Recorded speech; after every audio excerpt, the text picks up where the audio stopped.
just as God used Samuel to shape David's character, so also he will use a fool.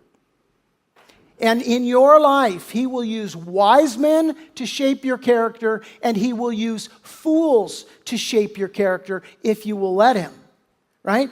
There is nothing that tries your character more than dealing with a fool. Am I right?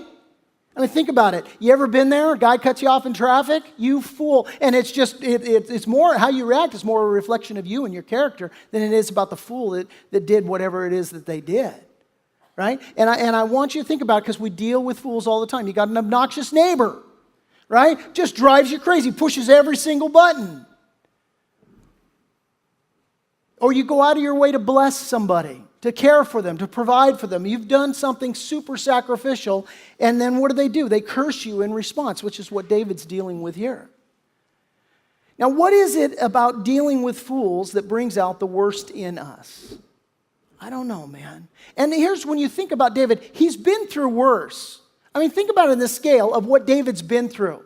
Who has hurt David more than anybody on the face of the earth? Saul. And the guy's taken everything he had from him, even his wife. The guy is left out in the field with nothing. And David, when he's dealing with Saul, can get to the place where he's like, don't kill him. Leave him to the Lord. Right? Passes that test. Remarkable character, David. And now here on the heels of that, some guy, just, on the scale of things, Saul's here. This Nabal's a fool, but he hasn't hurt David nearly as much. And yet now David loses it, and he's going to risk everything. Let's take him out. Seriously, imagine it. He goes back to the guys. He tells all his people, hey, everybody mount up, get your swords. And they're like, oh, is it the Philistines? Is it the sworn enemies of God and of Israel? No. Is it the Ammonites? No. Is it Saul? Is he coming back? The guy that just totally screwed you over of everything? Is that the guy? No, it's not him. Well, who is it?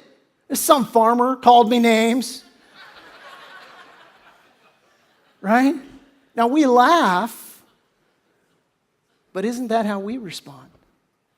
And think about it. I mean, how many times have you totally blown your witness over something that doesn't even really make the matter meter or shouldn't even do it?